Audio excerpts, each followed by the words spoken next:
I need to tell you something real. Something that happened to a couple I know, and honestly, it changed the way I think about love, respect, and what it means to truly see the person standing next to you. This isn't just about money or career success. This is about a moment that shattered an illusion, exposed a truth that had been hiding in plain sight, and forced two people to have the conversation they should have had years ago. Let me take you back to the beginning, because you need to understand the setup before the explosion happens. Derek and Lauren had been married for 8 years. 8 years of what looked like a picture-perfect life from the outside. They had a nice house in the suburbs, they took vacations, they went to dinners with friends. But underneath all of that, there was an unspoken agreement between them that nobody really talked about. Derek was the provider. Derek was the successful one. Derek was the man bringing home the real money, the real career, the real accomplishments. That was the story he told, and that was the story everyone believed. I watched this play out over years. When they were with other people, Derek would casually mention his job, his salary, his big clients, his important meetings. He'd say things like, "Lauren's great, she's got her little job," or "she works in finance somewhere," like it was a hobby, something to keep her busy while he was out doing the real work. And Lauren? She would smile, nod, and say nothing. She'd let him talk. She'd let him shine. She'd disappear into the background. What nobody knew, what Derek somehow had never really asked about or paid attention to, was that Lauren wasn't working in some entry-level position. She wasn't filing papers or answering phones. She was a senior financial consultant for a major investment firm. She managed millions of dollars in client portfolios. She had a team reporting to her. She went to meetings that determined market strategy. But she had never, not once in 8 years, told Derek the actual scope of what she did or how much she earned. And he had never asked. I remember asking her about this once. We were getting coffee, and I just came out and said it. "Why don't you tell him?" She looked down at her cup for a long moment. Then she said something I'll never forget.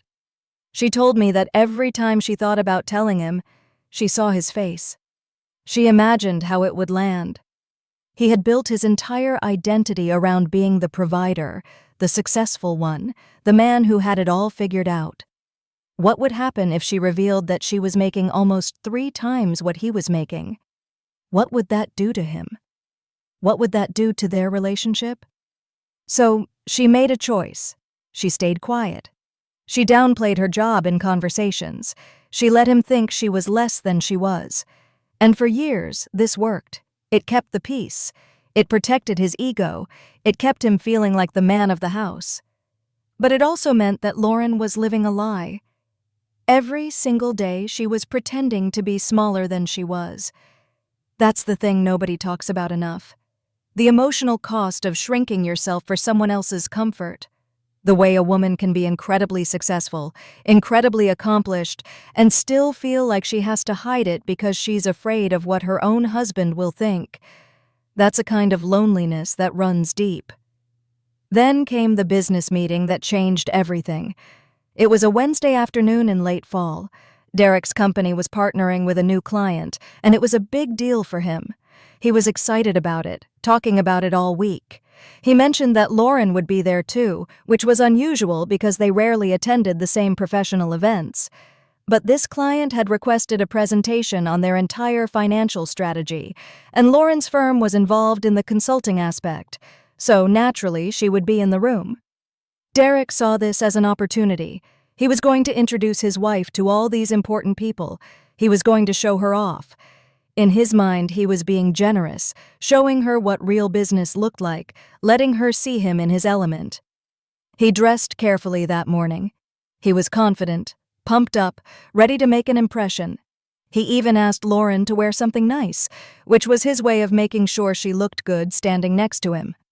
I can picture them driving to the office building. Derek probably talking the whole way, going over talking points, reminding Lauren to be impressed by what he was about to do. She was quiet, probably nervous, knowing what was about to happen but unable to stop it. Because she still hadn't told him. She still hadn't warned him. They walked into that conference room together. There were about 20 people around the table. Clients, executives, consultants. Derek immediately started working the room, shaking hands, making conversation. And then, at one point, when everyone was settling down, he did it. He did the thing he had probably done 100 times before, but this time it was going to blow up in his face. He turned to the senior partner of the client company, a woman named Ms. Harrison, and he said, "I want you to meet my wife, Lauren. She's here observing how we handle high-level strategy sessions. Thought she could learn something." He said it with this tone, like he was showing off a piece of art, like she was his accessory, his +1 to his professional life. "She works in finance too, but nothing like what we do here." The words landed like a stone in still water. The room didn't react immediately, but I know from Lauren what happened next. Ms. Harrison, who happened to know Lauren from the industry, looked confused for a moment. Then she looked at Lauren, then back at Derek. And then she said, "You don't know who your wife is, do you?" That moment right there is when Derek's world shifted. Ms. Harrison went on to say that Lauren's firm had just closed a major deal, that her team had handled some of the most complex financial restructuring in the region that year, that she was one of the most respected consultants in her field. Derek's face went white, and then people started talking. Other people in the room who knew about Lauren's reputation, people who knew her work, people who respected her. They all started talking at once, confirming what Ms. Harrison had said, adding details about projects Lauren had managed, deals she'd been instrumental in closing. Derek sat there in silence. His carefully constructed identity was crumbling in real time. Here he was, trying to present himself as the successful one, the accomplished one, the one with the real career, and it turned out his wife was out-earning him, out-achieving him, out-everythinging him, and he didn't even know it. Lauren told me later that she watched it happen on his face. The confusion, then the embarrassment, then a kind of shame that she had never seen on him before. And everyone in that room could see it too. It wasn't subtle. In that moment, Derek became the one being observed. He became the smaller person in the room. The meeting went on, but everything was different now. Derek barely spoke. Lauren answered questions about her work. She was composed, intelligent, confident. She did her job perfectly, and everyone in that room knew that Derek had tried to diminish her and had been put in his place by the simple truth of who she actually was. When they got home that night, the silence in the car was suffocating. Derek couldn't look at her. Finally, when they got inside, he said something like, "Why didn't you tell me?" And Lauren, after 8 years of staying quiet, finally let it out. She told him that she had tried to tell him, not in those exact words, but she had attempted to have the conversation so many times. She had dropped hints about her projects, her responsibilities, her salary, but he never asked follow-up questions. He never really listened, because in his mind, he didn't need to listen. He already knew the answer. He already knew that he was the successful one. He already knew that she had some little job that was nice but not serious. He had made up his mind about who she was, and he wasn't interested in discovering anything different. And that's what really cut him, because Lauren then said something that hit deeper than any salary number ever could. She said, "You never asked me about my life. Not really. You told me about yours constantly. You made decisions about our life, about where we live, about how we spend money based on your career, but you never once actually asked me what I do or what matters to me professionally. You didn't want to know, because knowing might have changed how you see yourself." That's the thing about this story that people miss when they focus on the money part. It's not about who makes more. It's about the fact that Derek had constructed his entire identity, his entire sense of self-worth, on the foundation of being the provider, the successful one, the person in charge. And he had built that foundation on an assumption, not on facts. He had never bothered to really know his wife, because knowing her fully might have threatened that image he had of himself. Lauren had made a choice to protect that image. She had shrunk herself deliberately so that he could feel big. And for years, it worked. But what she also did was enable him to stay asleep. She let him keep living in a false reality where he was more important, more successful, more valuable than he actually was. She did that out of love, or at least out of fear of what would happen if she didn't. But in doing so, she had also denied him the chance to actually know her and to love the real her. I asked her later if she regretted staying quiet for so long. She said she didn't know. Part of her was relieved that the truth was finally out. Part of her wished she had told him years ago. But another part of her understood why she couldn't. Because when you're in a relationship where your partner has made it clear through 1,000 small comments and actions that they don't really want to know the full truth about you, it's hard to take the risk of telling them anyway. It's hard to be vulnerable like that. In the weeks after the meeting, Derek had to do some real soul-searching. He had to look at his marriage and ask himself if he even knew the woman he was married to. He had to sit with the discomfort of realizing that he had been wrong about so much, that his partner was more successful than him, smarter than him in many ways, and had been quietly handling her business while he was out there bragging about his. They went to therapy, not because the relationship was ending, but because both of them knew that something fundamental had to shift. Derek had to learn how to be okay with not being the most successful person in his marriage. Lauren had to learn how to stop shrinking and start taking up space. They had to learn how to actually see each other. I talked to Lauren a few months after all of this. She seemed different. Not happier exactly, but more present, more real. She told me that Derek had finally asked her real questions about her work. He had asked about her biggest project, her proudest accomplishment, her goals for the future. He had listened, actually listened, instead of waiting for his turn to talk about himself. It wasn't perfect, and they still had work to do, but it was different. She also told me that she had started being more honest in general. She was wearing her success more openly now. When people asked what she didn't downplay it anymore. She didn't say, "Oh, just some consulting work." She said, "I manage investment portfolios and lead a team of financial strategists." She said it like she meant it, because she did. Derek told her one day that he was proud of her, really proud. Not in that patronizing way he used to say things, but genuinely. And she believed him, because he had done the work to earn the right to say it. He had learned that loving someone means wanting to know them fully, not just the parts that make you feel good about yourself. Here's what I want you to understand about this story, and why I'm sharing it with you today. This isn't just about one couple and one embarrassing meeting. This is about a pattern that happens in so many relationships, especially in relationships where there are power imbalances and assumptions based on race, gender, and traditional roles. Black women especially navigate this complicated space. We're told that we need to be independent, that we need to make our own money, that we shouldn't need a man. But we're also told that a man wants to feel needed, that he wants to be the provider, that if we're too successful, we might intimidate him or threaten the relationship. So we're caught in this impossible middle ground, trying to be strong without being too strong, successful without being too successful, smart without making our partners feel dumb.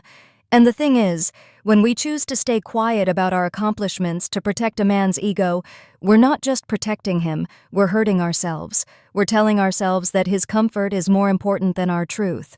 We're teaching him that it's okay to not really know us. We're building a relationship on a lie, and no matter how comfortable that lie might feel in the moment, it's not sustainable. It's not real. Lauren could have stayed quiet forever. She could have kept her success hidden, kept her salary secret, kept her accomplishments to herself, and maybe the marriage would have looked fine on the outside. But inside, she would have been slowly disappearing. Every time she downplayed her work, she was choosing invisibility. Every time she let Derek talk about himself without asking about her, she was accepting a role of less importance. Every time she made a decision based on what would make him comfortable, she was giving away pieces of herself. It took a very public moment of embarrassment to crack that open. It took other people in a professional setting knowing who she was and what she had accomplished to force Derek to see what he had been refusing to see. And even then, it took real work on both their parts to build something new. But here's what I want you to know. You don't have to wait for that public moment. You don't have to wait for someone else to tell your partner who you are. You have the power to do that yourself, right now, today. You have the power to tell your own story, to claim your own accomplishments, to take up the space you deserve. If you're in a relationship where you're shrinking, where you're quiet about your success, where you're protecting someone else's ego at the cost of your own truth, I'm telling you something needs to change. Because a real partnership, a real marriage is built on two whole people seeing each other fully and loving each other anyway. It's built on honest communication and genuine curiosity about who your partner is and what they want and what they've accomplished. You deserve to be known. You deserve to have someone who asks about your day not because they're being polite, but because they genuinely want to know. You deserve a partner who celebrates your wins like they're his own wins, because they are. You deserve respect, not just affection. You deserve to be seen, not just tolerated. Derek and Lauren are still together. Their marriage is stronger now than it was before, I think, because it's built on something more real. They still have challenges, of course. This one moment didn't fix everything. But it cracked the door open to real communication, real vulnerability, real connection. And sometimes that's what we need. We need the moment that forces us to stop pretending. We need the mirror that shows us what's really there. We need the wake-up call that reminds us that we can't build a life on lies, even well-intentioned ones. So here's what I want you to do. If you're watching this and you recognize yourself in Lauren's story, in her choice to stay quiet, I want you to think about why. Think about what you're afraid of. Think about what would happen if you told the truth. Because I promise you, the consequences of hiding yourself are bigger than the consequences of being honest. And if you're watching this and you recognize yourself in Derek's story, in his blindness to his wife's accomplishments, I want you to ask yourself why. Why didn't you ask? Why weren't you curious? What is it about your own insecurity that made you not want to know? Because that's what this really comes down to. Derek didn't ask about Lauren's job because he was afraid of what the answer might be. He was afraid it might threaten his identity as the successful one. And that fear controlled him more than he probably wants to admit. This is bigger than just marriages. This is about how we see each other in relationships, in families, in workplaces, in society. We make assumptions based on what we think we know, and we stop asking questions. We construct narratives about who people are, and we don't leave room for them to be more than that narrative. We especially do this with women, and we especially do this with Black women, who are so often forced to play roles that are smaller than who they actually are. But what if we stopped doing that? What if we started asking real questions? What if we got curious about the people we love, and the people we work with, and the people we live next to? What if we opened our eyes to the possibility that the person we think we know might be so much more than we've given them credit for? That's the real lesson here. It's not about how much money someone makes, it's about whether we're willing to see them fully, to know them honestly, to love them for who they actually are instead of who we need them to be. Derek learned that lesson the hard way, in front of a conference room full of people. But you don't have to wait for that moment. You can start today. You can ask the questions. You can listen to the answers. You can make space for the people you love to be fully themselves without fear that it will threaten your relationship or your ego. Because here's the truth. A relationship that's strong enough to handle the full truth of who both people are is a relationship worth having. A partnership where both people can be fully successful, fully accomplished, fully themselves without judgment or resentment, is the kind of partnership that actually lasts. Lauren and Derek are still writing their story. And now, finally, it's a story where both of them get to be the main character. Both of them get to have accomplishments that matter. Both of them get to be seen and known and celebrated. And that's something worth fighting for. That's something worth being honest about. That's something worth the uncomfortable conversations and the vulnerability and the risk of being rejected for who you really are. Because at the end of the day, being known is worth so much more than being comfortable with a lie. If this story resonated with you, if you've ever felt like you had to shrink yourself to make someone else comfortable, I want to hear from you. Comment below. Tell me your story, because you're not alone in this, and your voice matters. And if you know someone who needs to hear this, share it with them. Share this video. Because these are the conversations we need to be having, the truths we need to be telling, the realities we need to be facing. Subscribe for more real stories, more honest conversations, more reminders that you deserve to be fully seen and fully known. Thank you for listening to me today. I'll talk to you next time.